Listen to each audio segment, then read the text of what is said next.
Greetings, my friend. We are all interested in the future, for that is where you and I are going to spend the rest of our lives. And remember, my friend, future events such as these will affect you in the future. You are interested in the unknown, the mysterious, the unexplainable.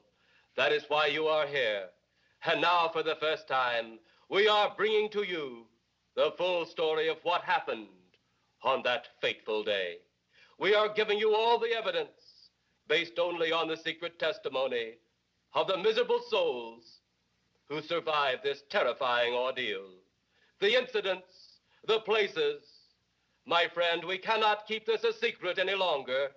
Let us punish the guilty. Let us reward the innocent. My friend, can your heart stand the shocking facts about grave robbers from outer space?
All of us on this earth know that there is a time to live and that there is a time to die. Yet death is always a shock to those left behind. It is even more of a shock when death, the proud brother, comes suddenly without warning. Just at sundown, a small group gathered in silent prayer around the newly opened grave of the beloved wife of an elderly man. Sundown of the day, yet also the sundown of the old man's heart. For the shadows of grief clouded his very reason.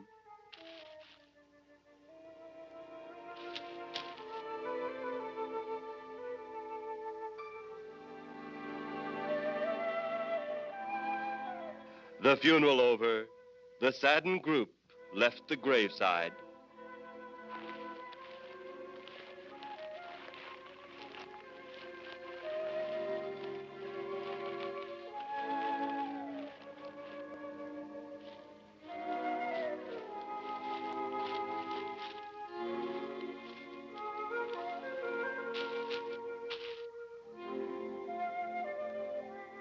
It was when the gravediggers started their task that strange things began to take place. 15-4. Yep, right on schedule. There's the old San Fernando Valley out there now. You better radio in for landing instructions, Danny. Right, Jeff. Burbank Tower, this is American Flight 812. Over. Wouldn't surprise me any if he's asleep this time of the morning. American Flight 812, this is Burbank Tower. If I were asleep, you'd never get on the ground. In your case, maybe I ought to leave you up there for good. Over. You got me that time, Mac. This is American Flight 812 requesting...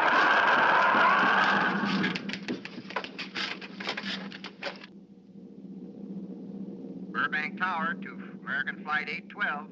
Over. Burbank Tower to American Flight 812. Over. Holy mackerel. Burbank Tower to American Flight 812. Are you in trouble? Trouble? Take a look for yourself. What in the world? That's nothing from this world. Burbank Tower to American Flight 812. Are you in trouble? Are you in trouble? Mayday, mayday. Stand by, Burbank Tower. You suppose a passenger saw it? I doubt it. Most of them are asleep. But it was quite a jolt, Jeff. I'll check. Good. We'll get it ready for landing. And keep it quiet until we get instructions. Right. Okay, Danny. American Flight 812, reporting to Burbank Tower. Over.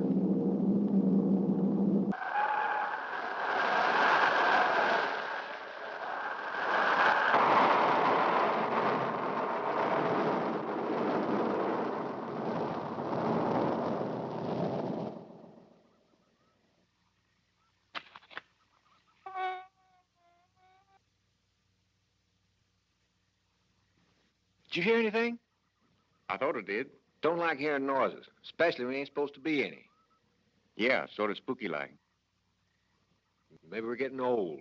Whatever it is, it's gone now. That's the best thing for us, too. Gone. Yeah, let's go.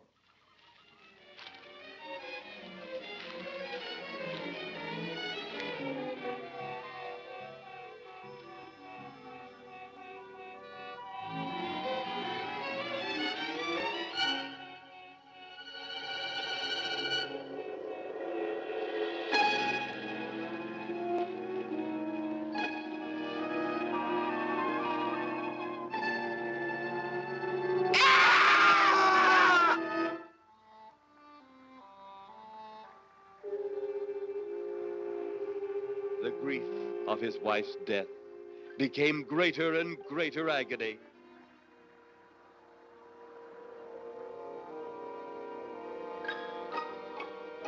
The home they had so long shared together became a tomb, a sweet memory of her joyous living.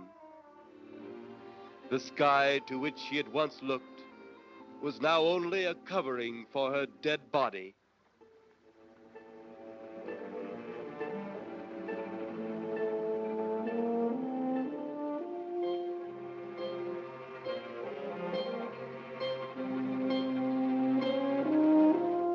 The ever-beautiful flowers she had planted with her own hands became nothing more than the lost roses of her cheeks.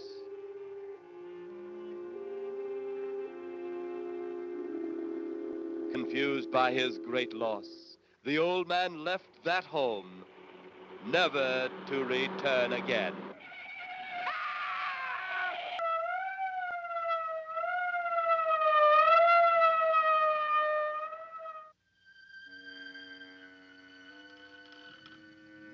At the funeral of the old man, unknown to his mourners, his dead wife was watching. First his wife, then he. Tragic. Tell me something. Why was his wife buried in the ground and he sealed in a crypt? Something to do with family tradition, a superstition of some sort. Oh. Well, it's getting dark. Let's be on our way.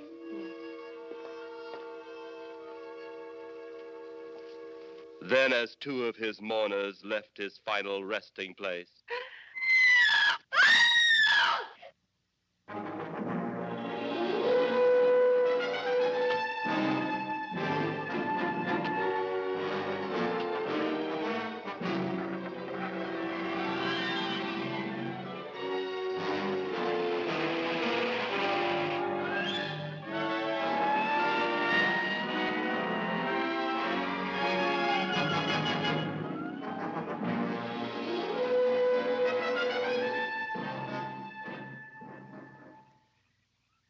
minutes later, the police, led by Inspector Daniel Clay, arrived at the scene.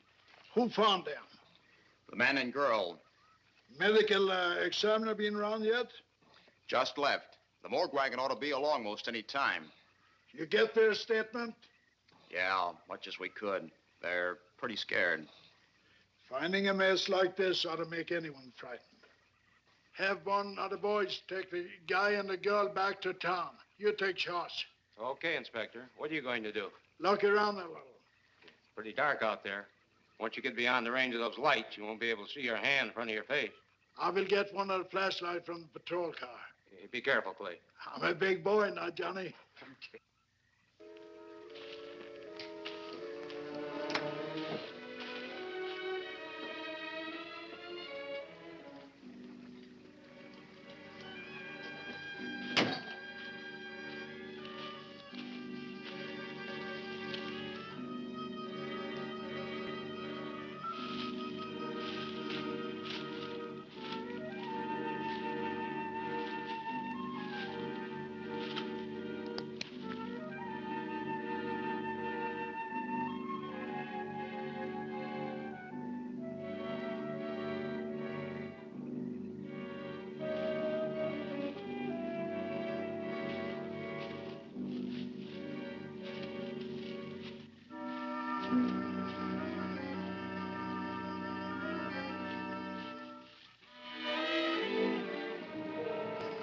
looks like a bobcat tore into them. Yeah.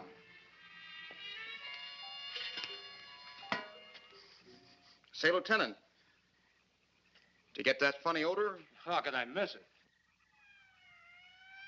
Oh, that'll be the morgue wagon now. That's the fifth siren in the last hour. Something's happened down at the cemetery. A lot of police cars and lights. I stopped, but I didn't see anything. Oh, well, whatever it is, the morning paper will carry the whole story.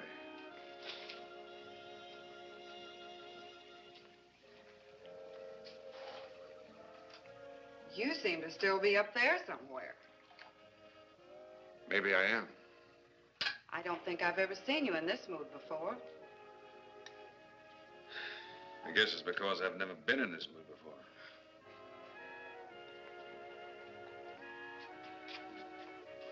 Something about your flight? Yeah. What happened, Jeff?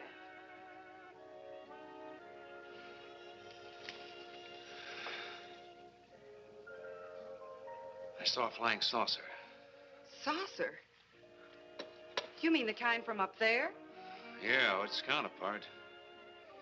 It was shaped like a huge cigar. Dan and Edith saw it, too. And when it passed over, the whole compartment lighted up with a blinding glare.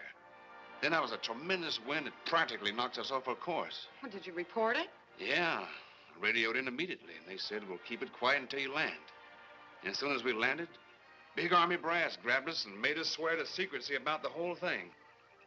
Oh, it burns me up. These things have been seen for years. They hear. It's a fact. And the public ought to know about it. There must be something more you can do about it. Only there isn't. Oh, but what's the use of making a fuss? But last night I saw a flying object that couldn't have possibly been from this planet. But I can't say a word. I'm muzzled by army brass. I can't even admit I saw the thing.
Sounds like Kay's in trouble.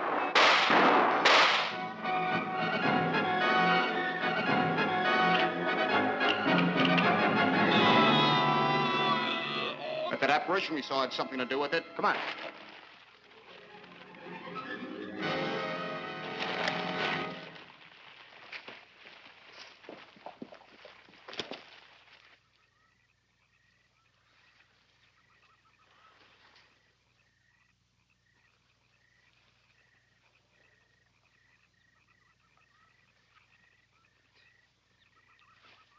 Is he dead? Yeah. He's messed up as bad as those two back there. Suppose that saucer or whatever it was had something to do with this? Your guess is as good as mine, Larry. One thing's sure. Inspector Clay's dead. Murdered. And somebody's responsible. You're in charge now, Lieutenant. Yeah, guess I am. Kelton? Yes, sir? Get back up the car and get on the radio. Tell the coroner he's got to make another trip out here. Well, how about the lab boys? Well, who do you think we left back up the car? Boy Scouts? Come on, Larry.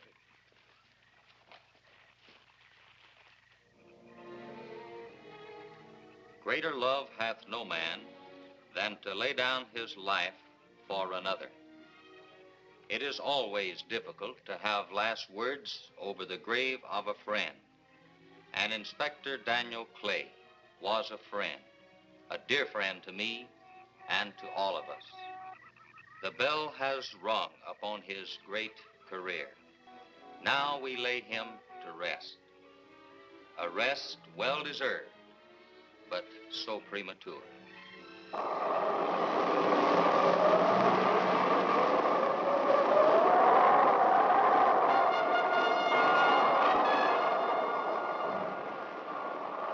People turning south from the freeway were startled when they saw 3 flying saucers high over Hollywood Boulevard.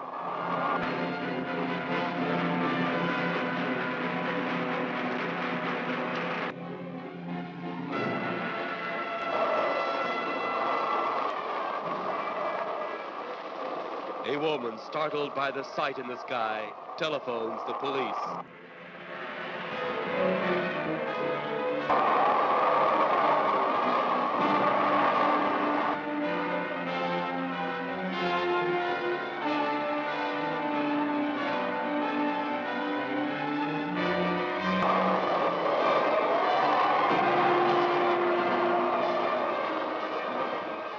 There comes a time in each man's life when he can't even believe his own eyes. Saucers seen over Hollywood. Flying saucers seen over Washington, D.C.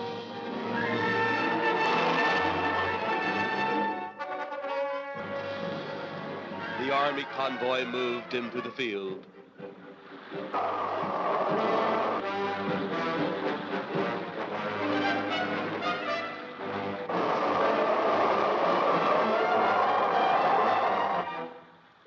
Rockets were quickly set up. Colonel Tom Edwards, in charge of saucer field activities, was to make the greatest decision of his career. He made that decision. Colonel Edwards gave the signal to fire.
Swiftly as they had come, they were gone, even to the piercing eye of radar and the speeding jet fighters.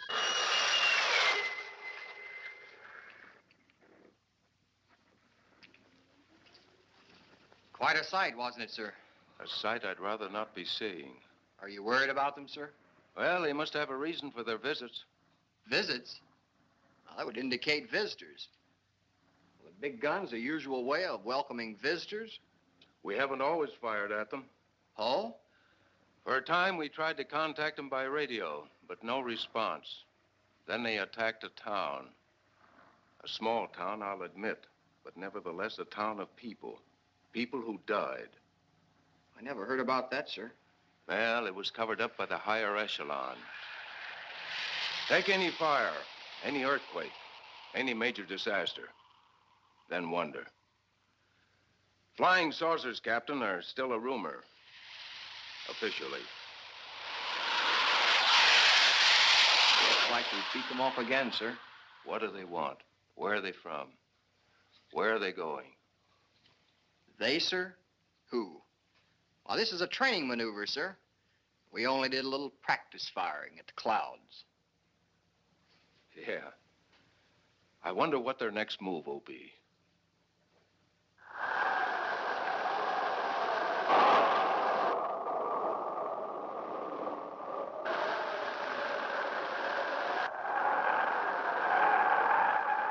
What will their next move be?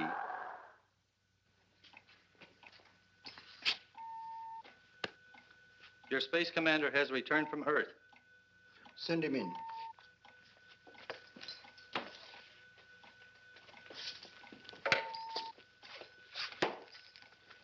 You have your report?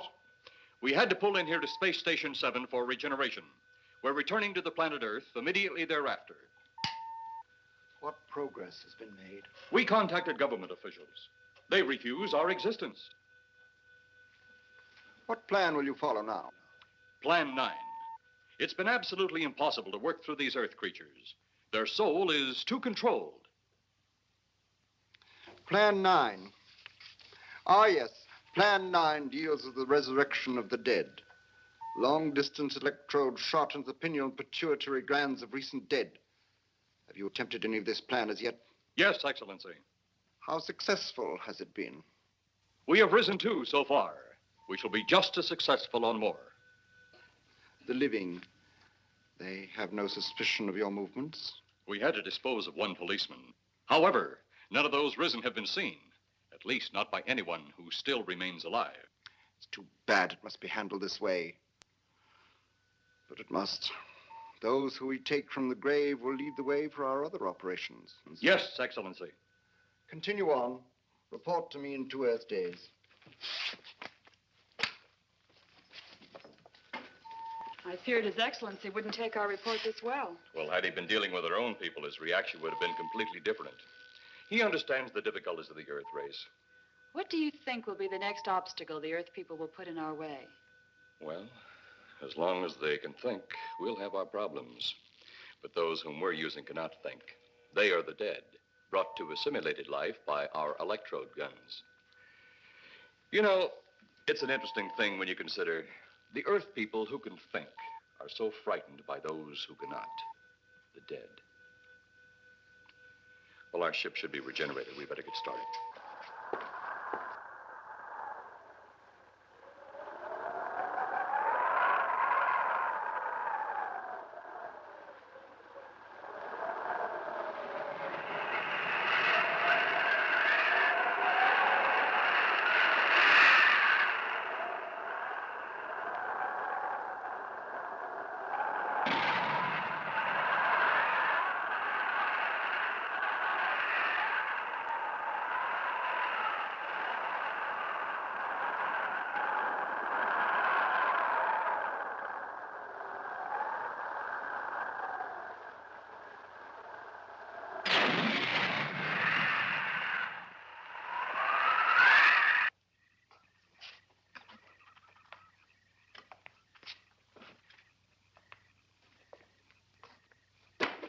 I still think you ought to go in town and stay with your mother until I get back. This is our home, and nothing's going to take me from it. Besides, most men try and keep their wives from going home to Mama. That's not the point. That's all the point there's going to be. Now toddle off and fly your flying machine, darling. But if you see any more flying saucers, will you tell them to pick another house to buzz? Be careful. Don't worry about me. Oh, you're the only thing I do worry about. Oh, forget about the flying saucers. They're up there. But there's something in that cemetery. And that's too close for comfort. The saucers are up there, and the cemetery's out there. But I'll be locked up in there. Now, off to your wild blue yonders. You promise you'll lock your doors immediately? I promise. Besides, I'll be in bed before half an hour is gone, with your pillow beside me. My pillow? Well, I have to have something to keep me company while you're away. Sometimes in the night when it does get a little lonely, I reach over and touch it. Then it doesn't seem so lonely anymore. A crazy kid.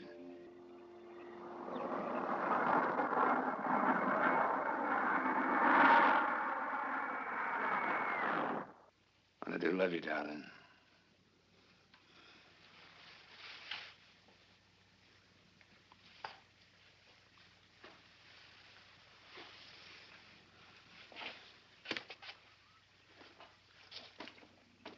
See you Thursday. Goodbye, honey.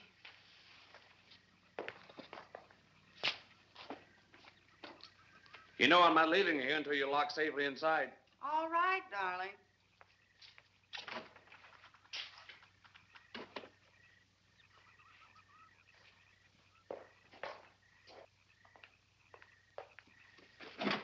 If you're especially nice, I may even lock the side door.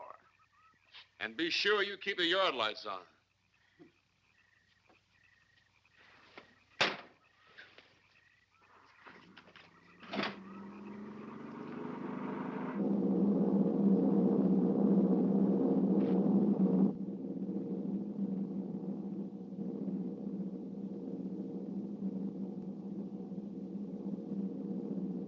You're mighty silent this trip, Jeff.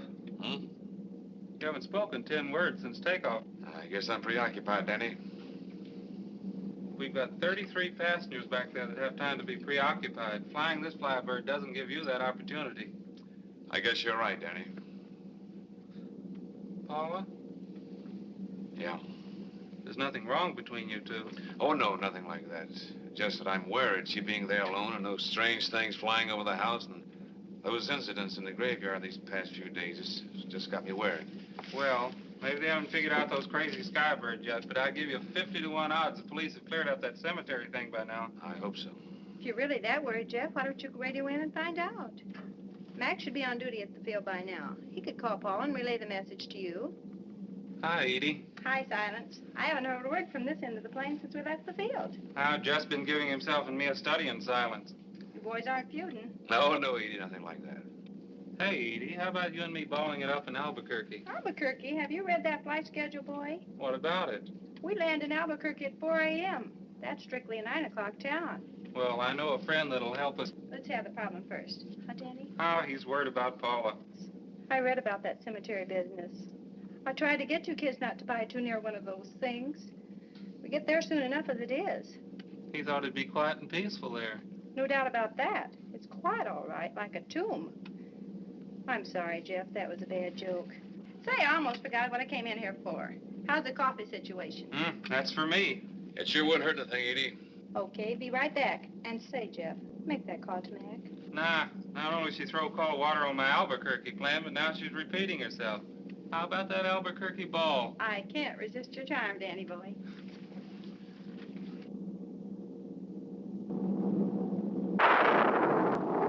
Residents near the cemetery paid little attention to the blast of thunder and the flash of lightning. But from the blast arose the moving figure of the dead old man.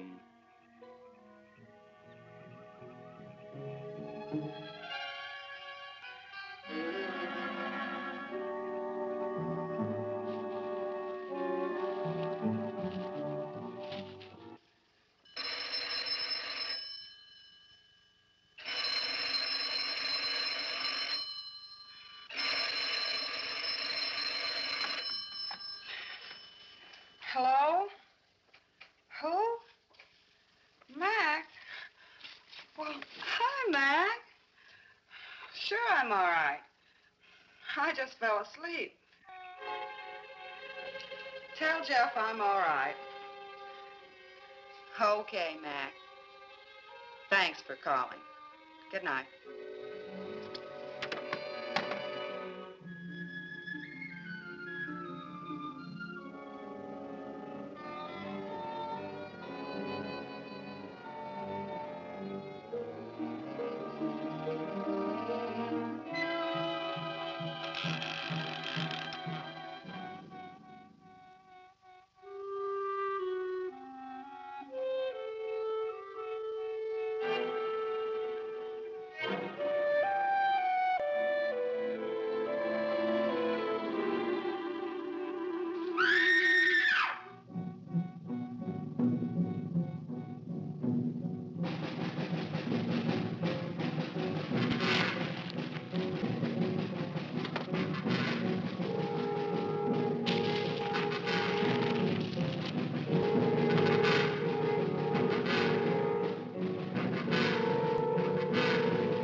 Trent! Mrs. Trent! What's wrong?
They'll be at the hatch in a moment. You can open it now, Tanner.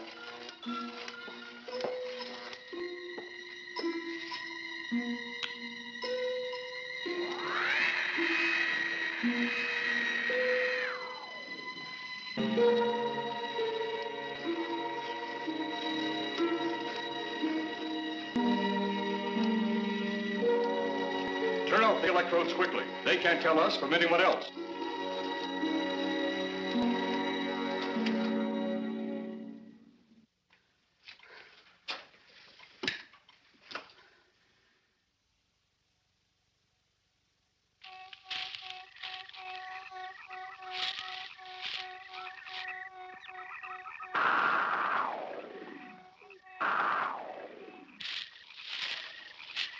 It's tough to find something when you don't know what you're looking for. I don't think the lieutenant does either. Then what are we doing out here?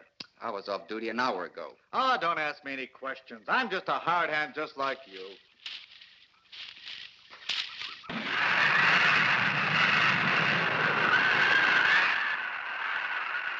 What do you suppose that noise was? Whatever it was, it's no more strange than the other things happening around this cemetery. Spirits like old Farmer Caller talked about. Well, maybe. The only spirits he saw tonight were those I smelled on his breath. Well, don't forget, Miss Trent claims to have seen them, too. She didn't have anything on her breath. She was hysterical. Well, true, she was frightened and in a state of shock. But don't forget that torn nightgown and the scratched feet. Yeah, I hadn't thought of that. Guess that's why you're a detective lieutenant and I'm still a uniformed cop. Sometimes it's only the breaks, Larry. Meantime, let's Lieutenant, get... Lieutenant, did you hear that? How could we help it? It sure was strange. Know what it was? No more than you do. If it weren't for orders, I'd get out of here right now. It was a saucer. A flying saucer? What makes you say that? Do you remember the noise we heard the other night? We were knocked to the ground. How could I forget? Exactly. But you're not remembering that sound. There you're wrong, Lieutenant. I'm with the fact the sound is similar, but what about the blinding light? Oh, haven't you heard? And many times the saucer hasn't had a glow. Or a light of any kind, for that matter. That proves it. What next, Lieutenant? Oh, Lieutenant, maybe this doesn't mean much, but Jamie Meade found a grave that looks like it's been busted into. What? Where? Why?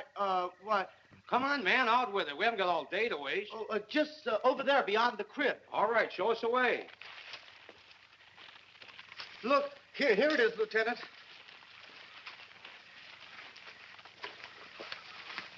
It's been broken into, all right. Strange. If someone had broken in, the dirt should be piled up here somewhere.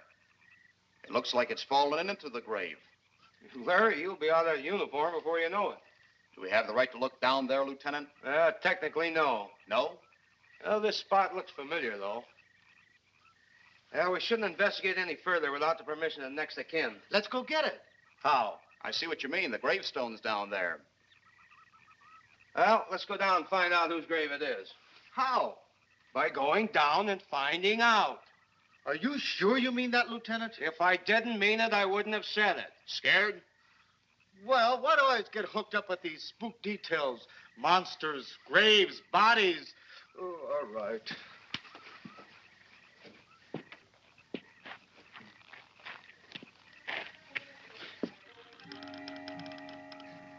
Casket's here, but nobody's in it. Can you read the name on the casket? It's too dark.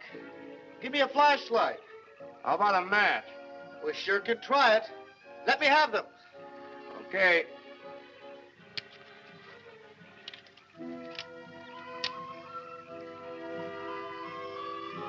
It's Inspector Clay's grave, but he ain't in it.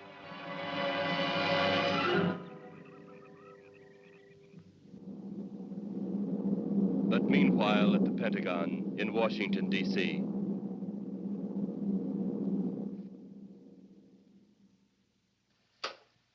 Right, G2. Come in.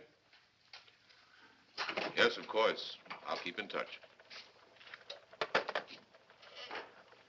Come in, Colonel Edwards. Close the door. At ease, Colonel. Thank you, sir. Sit down.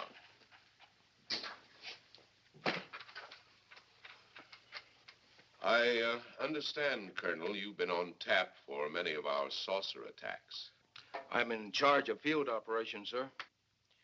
You believe there are such things as flying saucers, Colonel? Yes, sir.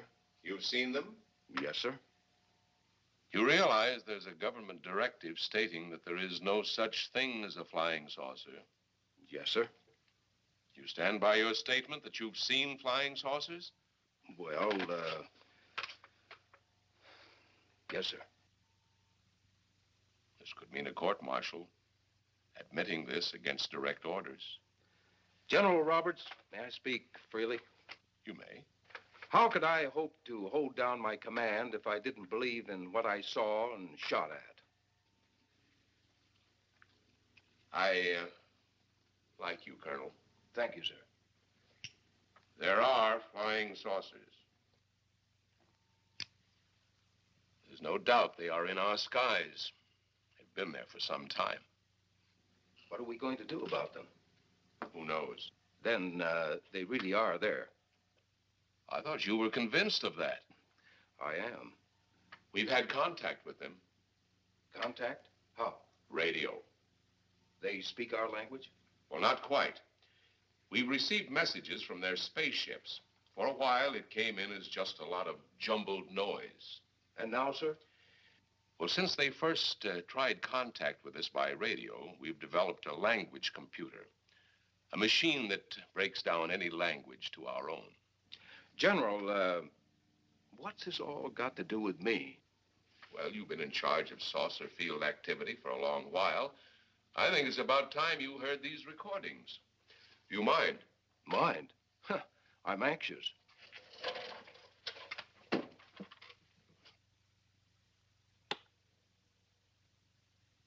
This is Eros, a space soldier from a planet of your galaxy. I fully realize our language differences. However, I also know you finally have perfected the dictorobotery, or as you on Earth call it, the language computer. So you can now understand that which I speak. Since the beginning of your time, we have been far beyond your planet.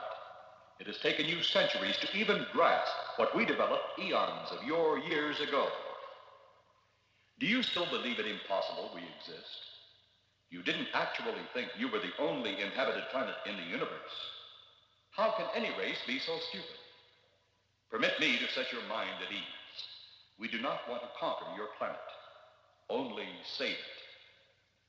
We could have destroyed it long ago if that had been our aim. Our principal purpose is friendly. I admit we have had to take certain means which you might refer to as criminal. But that is because of your big guns, which have destroyed some of our representatives. If you persist in denying us our landings, then we must only accept that you do not want us on friendly terms. We then have no alternative but to destroy you before you destroy us. With your ancient, juvenile minds, you have developed explosives too fast for your minds to conceive what you are doing. You are on the verge of destroying the entire universe. We are a part of that universe. This is our last...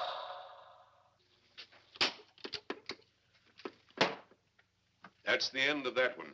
Atmospheric conditions in outer space often interfere with transmitting. How many of these recordings do you have, General? An even dozen up to now. This was the last one. We received it over a month ago. You think they mean business? We can't afford to take any chances. Come over here. You ever been to Hollywood? Oh, a couple of times, a few years ago. You're going to be there in the morning. Just a few minutes from Hollywood, in the town of San Fernando, reports have come in of saucers flying so low the exhaust knocked people to the ground. There have even been stated claims of saucer landings. Major Carlson will replace you while you're out there. You're the best man for the job of attempting to contact them. Find them, Colonel. See what in hell it is they want. All right, sir.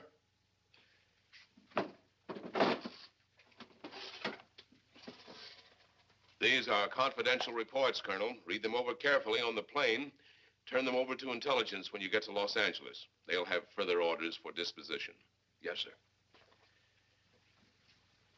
Colonel Edwards? Yes, sir. Good luck. Thank you, sir.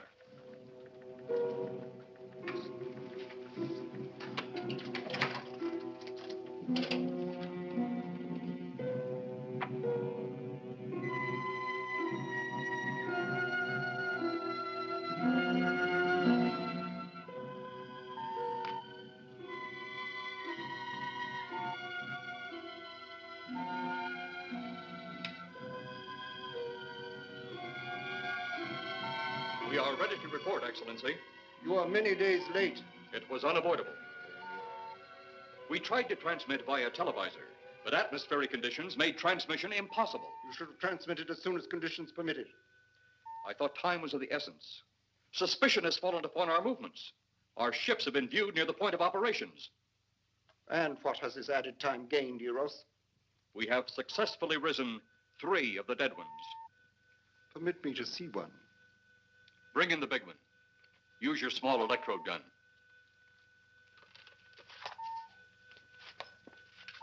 I have taken 2 ships from your command. But that will leave only my ship. It is necessary that you continue your mission alone. I have need of your other ships elsewhere. Even though you have risen 3 of the Earth's dead, the plan is far from successful. And you, Eros, must prove it an operational success before more time, energy, ships, and your countrymen may be spent on it. We will not fail. Everything is on our side. Not everything. You do not have the live Earth people. You reported that your ship was viewed at the scene of your present operations. That is correct. They have been viewed many times, but not at the scene of operations. Something must be done about that.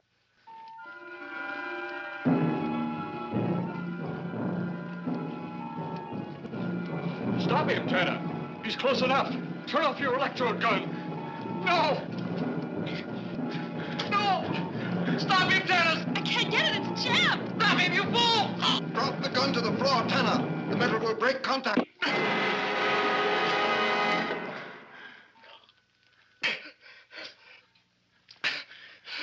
That was too close. Yes. Bring the giant here that I may get a better look at him.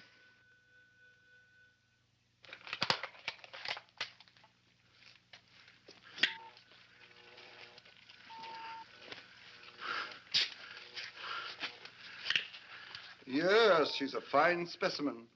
Are they all this powerful on planet Earth? This one is an exception, Excellency. What are the other two like? One is a woman, the other an old man.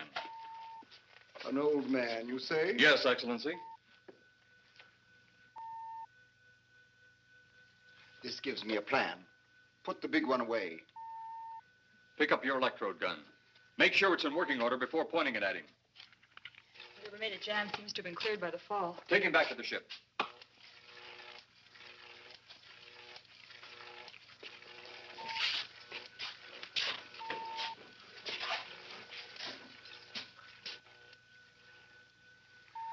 The old one must be sacrificed. Re-land on Earth. Send the old one to enter a dwelling. Then cut the electrokinetic and turn on your ship's decomposure ray. The result will astound those watching. Astound them enough to delay their intention until you have gained your other recruits from the cemetery. Yes, Excellency. It'll be done. Report to me when this has been accomplished.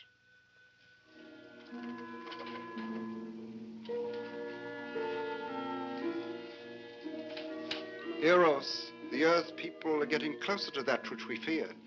Since they will not listen or respect our existence, they cannot help but believe our powers when they see their own dead walking round again, brought about by our advancement and such things. As soon as you have enough of the dead recruits, march them on the capitals of the Earth. Let nothing stand in your way. Their own dead will be used to make them accept our existence and believe in that fact.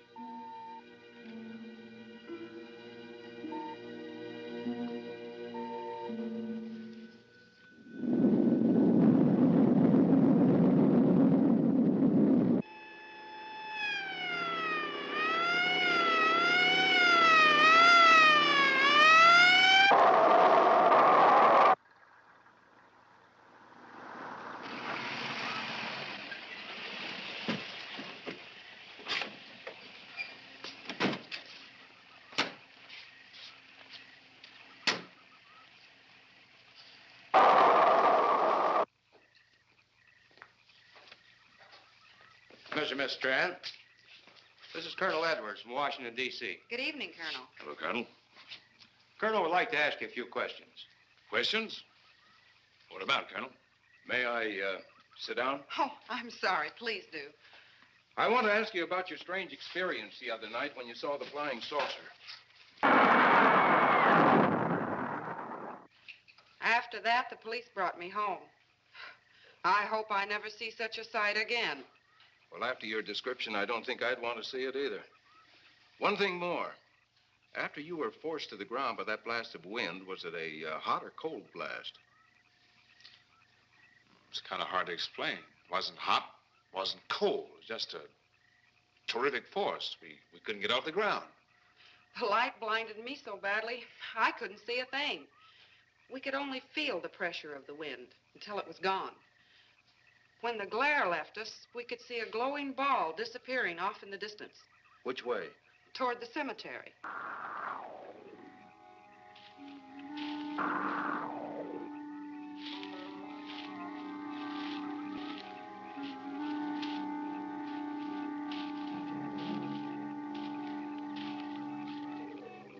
This is the most fantastic story I've ever heard. And every word of it's true, too. That's the fantastic part of it. Colonel, we found a lot of suspicious things out in that cemetery. But then again, we didn't find anything to base a fact or suspicion on. Hey, do you hear anything?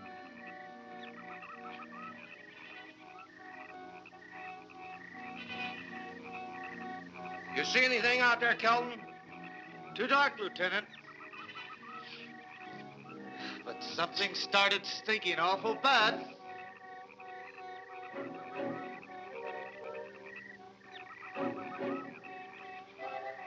There's something out there.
What do you make of that?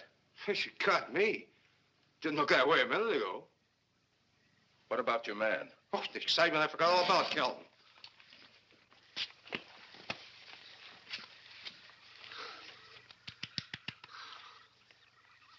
He'll be all right in a few minutes. Did you see that thing? Did you get it? We got it. What was it? It didn't fall. I fired every bullet I had. So did I. I don't know what it was or what happened. But unless that bag of bones over there can reassemble itself, it's out of the running now.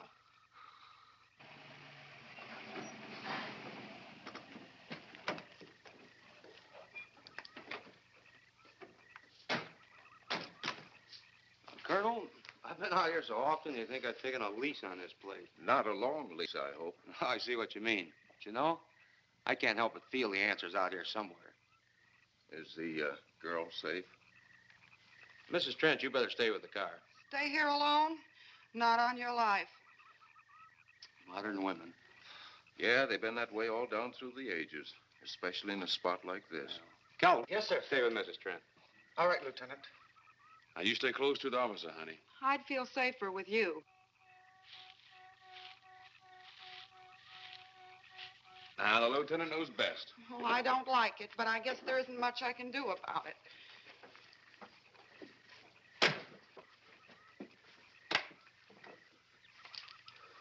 You have a gun? No. You know how to use one? After 4 years in the Marine Corps? Here. You think we'll need these? You never tell. Let's get going.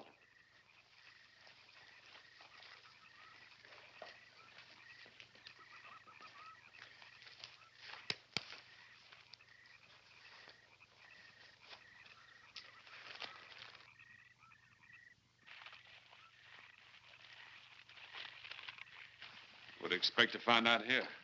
Well, there's only one answer to that, Mr. Trent. We'll know when we find it. Inspector Clay's grave's right over here. Is that the one you told me was broken into? Yes.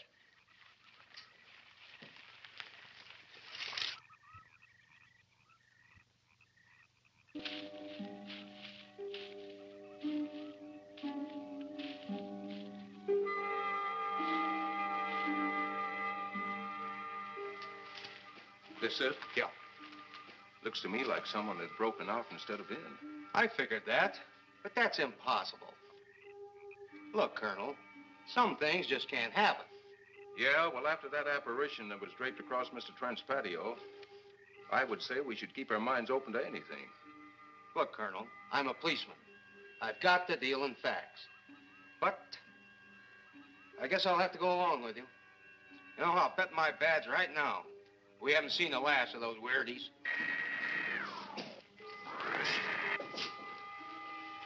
They'll discover our ship soon.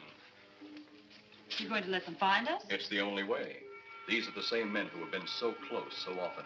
They must be halted before they can inform others about us. But there were others in the car. They'll be taken too. Send the big one for the girl and the policeman. I'll turn on the dictorobatary so we may converse with them.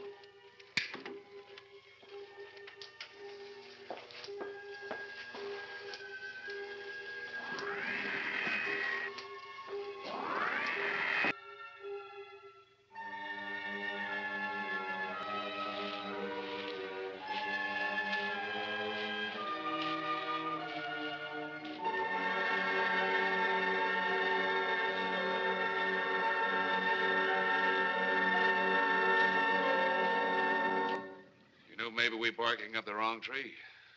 One thing a policeman learns, Mr. Trent, is patience. Where's that burn spot you mentioned? Right over there. Look.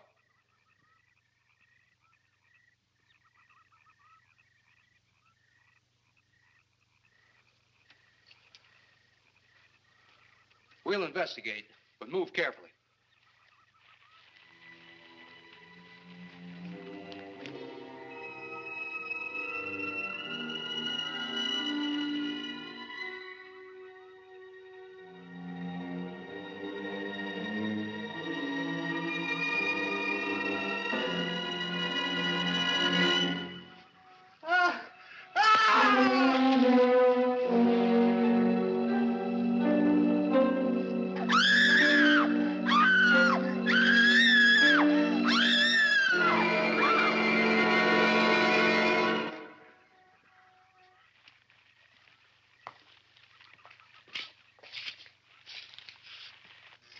moment or two more, and you will be the first live Earth people ever to enter a celestial ship. Wow. Boy, how can anything that big hide for so long a time?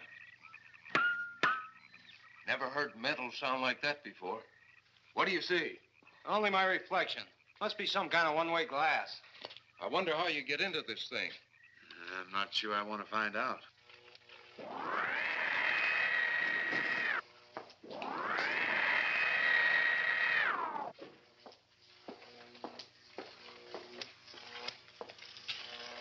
They're just outside.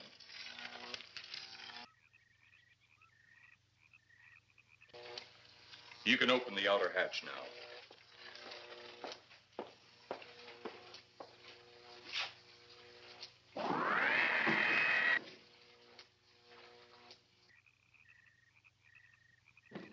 Look out! You going in that thing? That's what we're here for. I don't know. The way these things speed around, we might just get in there and off it goes. That's a chance we take. Well, I took a chance on those earlier airplanes. Might just as well see what the inside of one of these looks like. Got your guns ready? I'll tell you one thing. If a little green man pops out of me, I'm shooting first and asking questions later.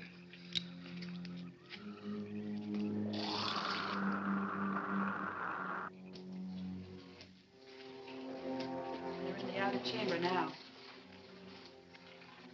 Eros, do we have to kill them? Yes. Seems such a waste. Well, wouldn't it be better to kill a few now than, with their meddling, permit them to destroy the entire universe? You're always right, Eros. Of course. But those are not my words. Those are the words of the ruler.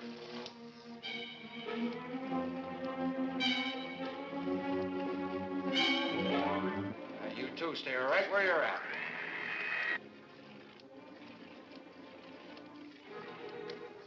We will do as you command. For the moment. No for the moment about it. You just do as I tell you.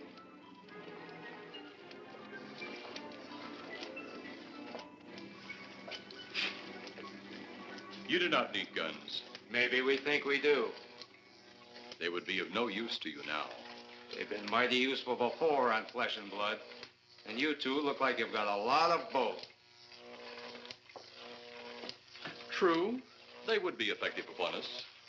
If you were to have the opportunity to use them. Mister, if you don't get away from that control board, I'll show you just how effective they can be.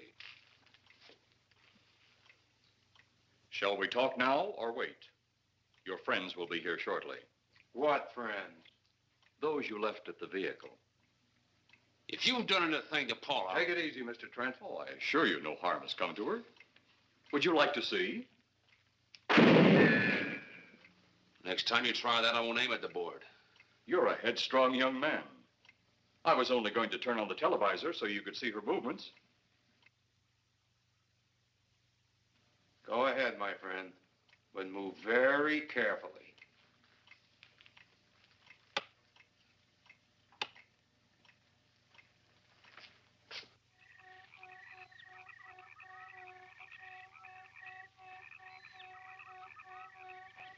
She's only fainted. You fiend. I? A fiend? I am a soldier of our planet. I? A fiend? We did not come here as enemies. We came only with friendly intentions, to talk, to ask your aid. Our aid? Yes, your aid for the whole universe. But your governments of Earth refused even to accept our existence. Even though you've seen us, heard our messages, you still refuse to accept us. Why is it so important that you want to contact the governments of our Earth? Because of death. Because all you of Earth are idiots. Now, you just hold on, Buster. No, you hold on. First was your firecracker, a harmless explosive. Then your hand grenade. They began to kill your own people a few at a time. Then the bomb. Then a larger bomb. Many people are killed at one time. Then your scientists stumbled upon the atom bomb. split the atom. Then the hydrogen bomb, where you actually explode the air itself. Now brings the total destruction of the entire universe served by our sun. The only explosion left is the solar night. Why, there's no such thing. Perhaps to you, but we've known it for centuries. Your scientists will stumble upon it as they have all the others. But the juvenile minds which you possess will not comprehend its strength until it's too late. You're way above our heads. The solar night is a way to explode the actual particles of sunlight. Why, that's impossible. Even now, your scientists are working on a way to harness the sun's rays. The rays of sunlight are minute particles. Is it so far from your imagination they cannot do as I have suggested? Why, a particle of sunlight can't even be seen or measured. Can you see or measure an atom? Yet you can explode one. A ray of sunlight is made up of many atoms. So what if we do develop this solar night bomb? We'd be even a stronger nation than now. Stronger. You see? Your stupid minds. Stupid! That's all I'm taking from you. Get back here, you jerk! Let him finish.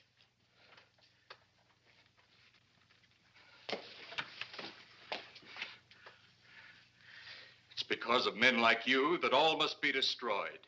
Headstrong, violent, no use of the mind God gave you. You talk of God? You also think it impossible that we, too, might think of God? You, who wear the uniform of your country. You see, I wear the uniform of my country. Yes, we've had to use drastic means to get to you, but you left us no alternative. When you have the solar night, you have nothing. Nor does the universe. You speak of solar night, but just what is it? Take a can of your gasoline. Say, this can of gasoline is the sun.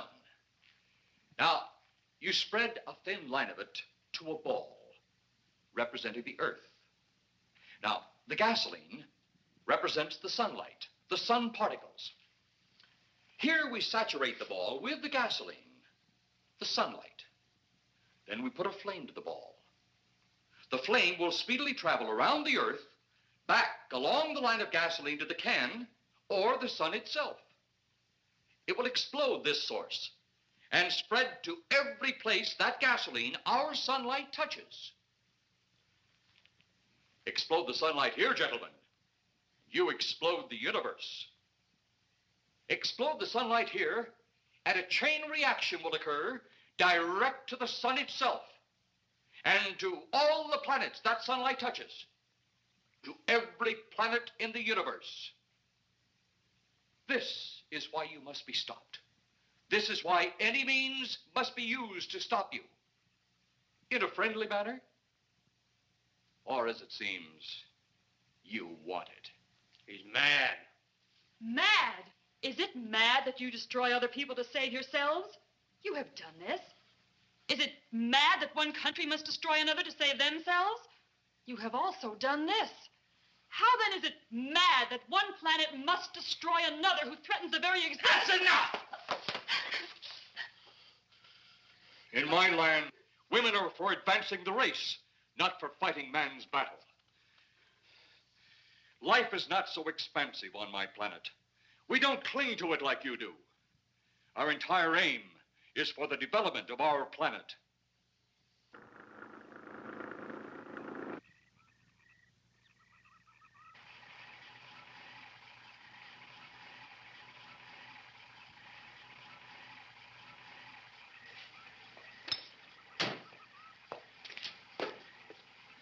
What happened to you? How come you're all alone? I asked for lots of help. You sounded drunk or something on the radio. If I didn't see it with my own eyes, I'd never believe it. Believe what? It was horrible. And he almost broke my shoulder. Look, what are you trying to say? If you don't make sense, we'll never get to the bottom of this. Now, who slugged you? Inspector Clay. What? It was Clay, all right. Only not like we remembered him. Well, his leg was busted into, wasn't it? Next, you'll tell me you saw skeletons. We did, earlier. Now I know you're off your rocker. All of us saw it. The lieutenant, the colonel, everybody. Where's the lieutenant now? We've got to find him. Mrs. Trent is gone. I was left here to guard her. But Clay showed up and put me out of the running. And the second time tonight, and I'm getting darn tired of it. Which way were they going? Off that way. Come on.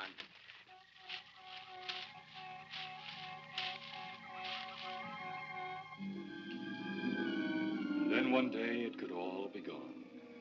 One big puff of smoke and ball of fire. All that out there. The stars, the planets, all just an empty void. You two had better come along with us. Come with you? Where? The police station. So it seems you think you have the upper hand. Look out that window.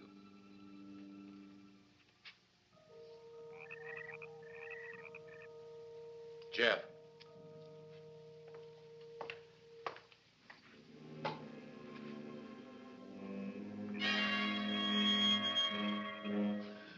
She is unarmed. But he would kill in seconds if I so choose.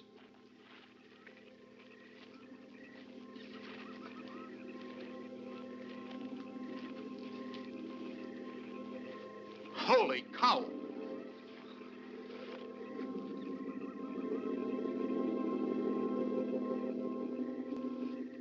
Look there. It's Clay, all right. There's no mistaking that. And he's got Mrs. Trent. Get your gun ready. From all I've seen tonight, guns won't do any good. Clay is dead, and we buried him. How are we going to kill somebody that's already dead? Dead! And yet there he stands. That other one earlier, I emptied a full clip into. I'm seeing it. That's the only reason I'm listening to you. Look, I've got an idea. Hurt him or not, we've got to try something. I'm going to sneak up behind him and whop him over the head. That ought to make a move. Follow me. Even when Clay was alive, he couldn't run fast enough to catch me. So when he does, you grab Mrs. Trent and run like lightning in the opposite direction. Oh, you think it'll work? Know of anything else to try?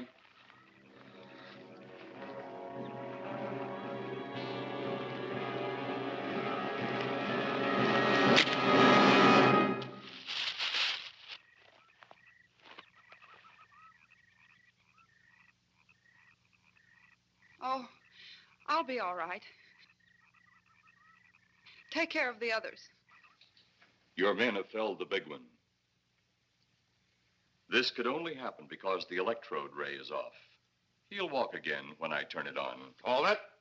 Right there. Suppose the lieutenant and the others are in that thing. Well, supposing there are Martians or something in there.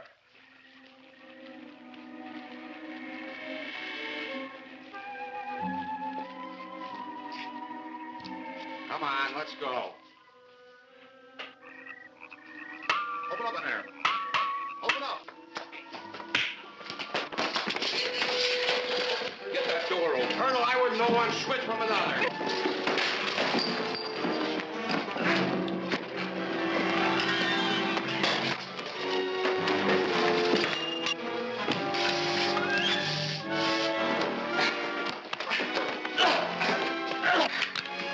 Hold on to him, Eros. I'll have the ship in the air in a minute.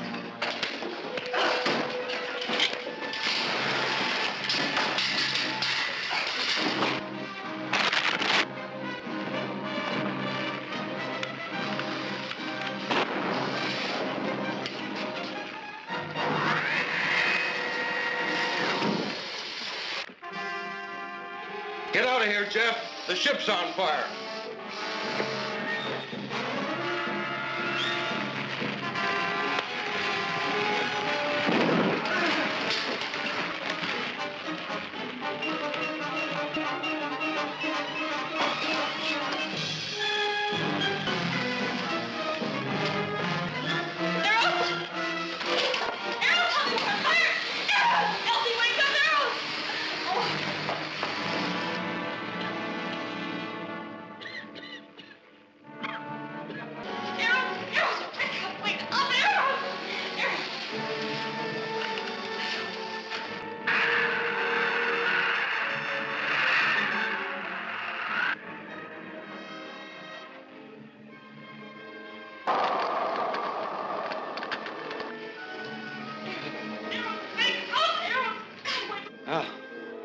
wonder if that's the last we'll see of them. Perhaps. But sooner or later, there'll be others. Look!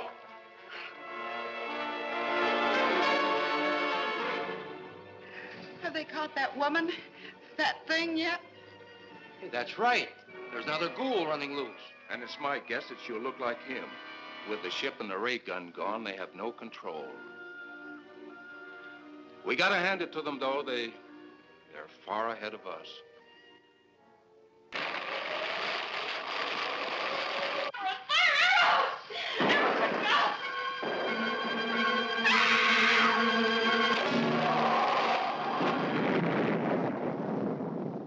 My friend, you have seen this incident based on sworn testimony. Can you prove that it didn't happen? Perhaps on your way home, someone will pass you in the dark, and you will never know it, for they will be from outer space. Many scientists believe that another world is watching us this moment. We once laughed at the horseless carriage, the airplane, the telephone, the electric light, vitamins, radio, and even television. And now some of us laugh at outer space.